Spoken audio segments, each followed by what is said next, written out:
सर्वेभ्यः नमस्कारः। Libre office मध्ये सञ्चिकापरिष्करणावसरे ट्र्याक् परिवर्तनविषये विद्यमानेऽस्मिन् पाठे भवद्भ्यः स्वागतम्। पाठेऽस्मिन् वयं लिब्रे आफीस् रैटर् मध्ये सञ्चिकापरिष्करणं कथं भवति इति ज्ञास्यामः। अहं रेकॉर्ड चेंजेस् इति विकल्पस्य साहाय्येन सञ्चिकायाः विस्तृतपरिष्करणं कथं करणीयमिति एतावता एव स्थितां सञ्चिकामुद्घाट्य विवृणोमि। वैशिष्ट्यस्यास्य प्रयोगेन परिशीलनकर्ता टिप्पणीं कर्तुं, लेखं योजयितुं, तत्रस्थलेखं नाशयितुं, परिवर्तयितुं वा शक्नोति। अपि च एतत् सर्वं तस्यामेव सञ्चिकायां दृश्यते। एताः क्रियाः लेखकः सुलभतया द्रष्टुं शक्नोति, अपि च परिष्कारं स्वीकर्तुं वा निरस्तुं वा शक्नोति। एतेन सर्वं बहुधा परिशीलनीयमिति न भवति। अपि च यदा सञ्चिका रक्षिता भवति तदा टिप्पण्यः अपि रक्षिताः भवन्ति। अतः अधुना वयम् एतत् कथं कर्तव्यमिति पश्यामः। अत्र वयम् अस्माकम् आपरेटिंग् सिस्टम् रूपेण GNU/लिनक्स अपि च लिब्रे आफीस् सूट् 334 इत्यस्य उपयोगं कुर्मः। अस्मिन् पाठे वयम् एतावता एव रक्षिते सञ्चिके उपयुञ्ज्महे। ते 7 reasons to adopt FOSS.odt, Government Support for FOSS in India.odt। Writer इत्यस्य आरम्भार्थं क्रमशः applications, office, Libre office writer इत्यत्र नुदन्तु। 7 reasons to adopt FOSS.odt इतीमम् उद्घाटयन्तु। रेकॉर्ड चेंजेस् इति विकल्पं व्यवस्थापयितुं क्रमशः एदित् अपि च चेंजेस् इति नुत्वा तत्र रेकॉर्ड इति विकल्पं चिन्वन्तु।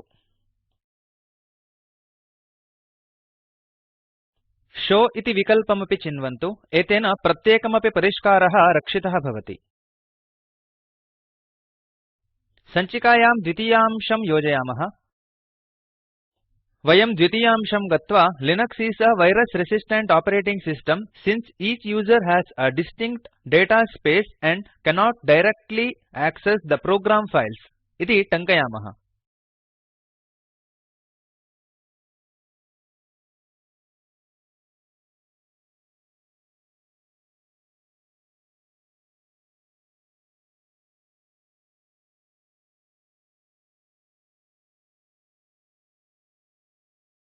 Enter नुदन्तु।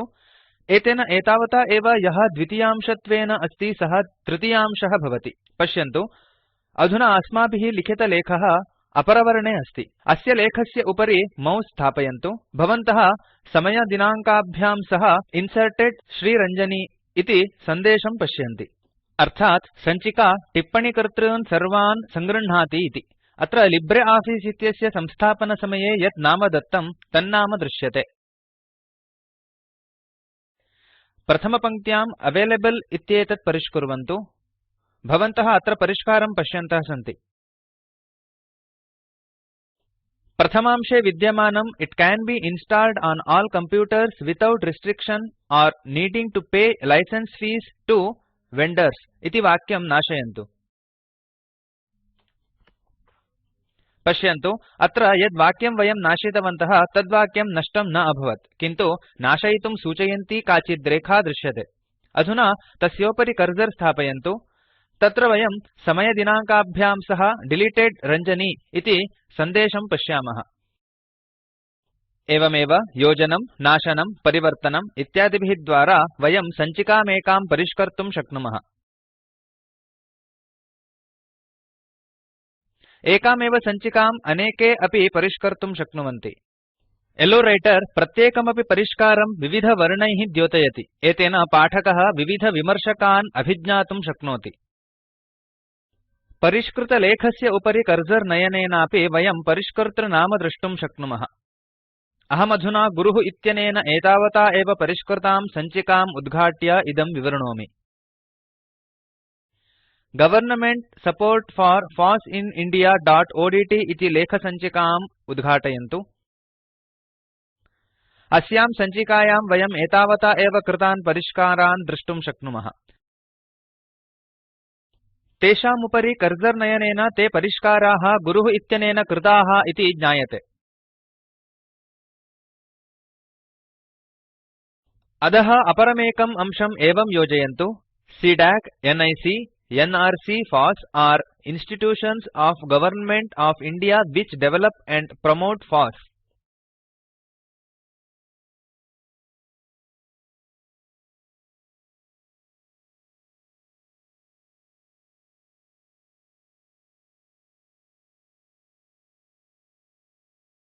पश्यन्तु गुरुणा कृतपरिष्काराणां वर्णात् अधुना कृतपरिष्कारस्य वर्णः भिन्नः अस्ति।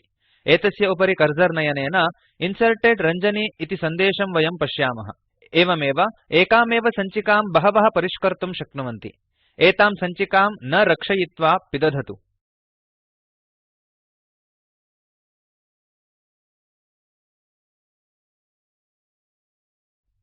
अधुना वयं लेखकः विमर्शकेन कृतं परिष्कारं कथं स्वीकरोति अथवा तिरस्करोति इति पश्यामः। अधुना अहमेव लेखकः इति चिन्तयन्तु। अपि च government support for FOSS in India.odt इत्यस्यां सञ्चिकायां गुरुणा कृतान् परिष्कारान् स्वीकुर्मः अथवा तिरस्कुर्मः।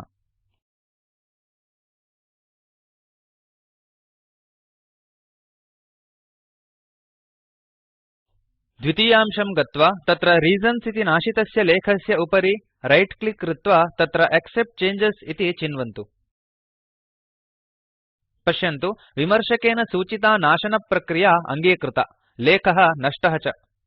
नीड्स् इति योजितलेखस्य उपरि रैट क्लिक कृत्वा एक्सेप्ट चेंजेस् इति चिन्वन्तु। पश्यन्तु विमर्शकेन सूचिता योजनप्रक्रिया अङ्गीकृता, लेखः युक्तः च। एवं विमर्शकेन सूचितपरिष्काराः स्वीकर्तुं निराकर्तुं वा शक्नुमः।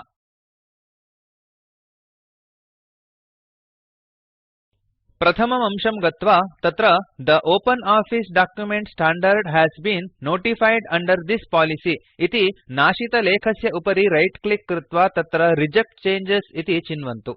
एतेन लेखः सामान्यलेखः भवति, अर्थात् विमर्शकेन सूचितं परिवर्तनं तिरस्कृतमिति।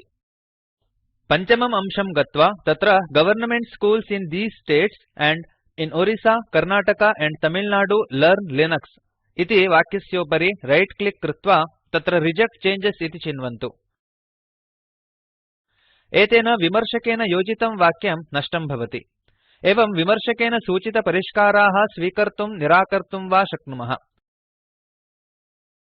अन्ततः सर्वविधपरिष्काराणां स्वीकरणतिरस्करणानन्तरं क्रमशः एदित् अपि च चेंजेस् इत्यत्र गत्वा तत्र रेकॉर्ड अपि च शो इत्येतयोः द्वयोः कृते अपि स्थापितं चिह्नं निष्कासयन्तु।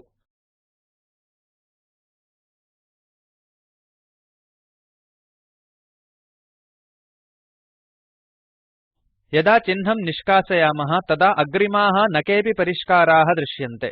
सकलपरिवर्तनानि परिशील्य सञ्चिकां रक्षन्तु। एतेन विमर्शकस्य सर्वविधटिप्पण्यः सञ्चिकायाम् अन्विताः भवन्ति। एतेन वयम् अस्य पाठस्यान्तं प्राप्तवन्तः। अन्ते अभ्यासः। एकां सञ्चिकाम् उद्घाट्य तत्र रेकॉर्ड चेंजेस् मोड् मध्ये अक्षरदोषान् सम्यक् कुर्वन्तु। अहमत्र एतावता एव अभ्यासं रचितवान् अस्मि। अधस्थे लिंक मध्ये विद्यमानं वीडियो स्पोकेन ट्यूटोरियल् इत्यस्य सारांशं वदति। यदि भवतां समीपे उत्तमं बैंडविड्थ नास्ति तर्हि इदम् अवचित्य पश्यन्तु। अयं प्रकल्पः ट्यूटोरियल् उपयुज्य कार्यशालां चालयति। ये च ऑनलाइन परीक्षायाम् उत्तीर्णाः भवन्ति तेभ्यः प्रमाणपत्रमपि ददाति। अधिकं ज्ञातुं contact@spokentutorial.org इति अणुसङ्केताय लिखन्तु। स्पोकेन ट्यूटोरियल् प्रकल्पः टाक् टु अ टीचर इति प्रकल्पस्य भागः अस्ति।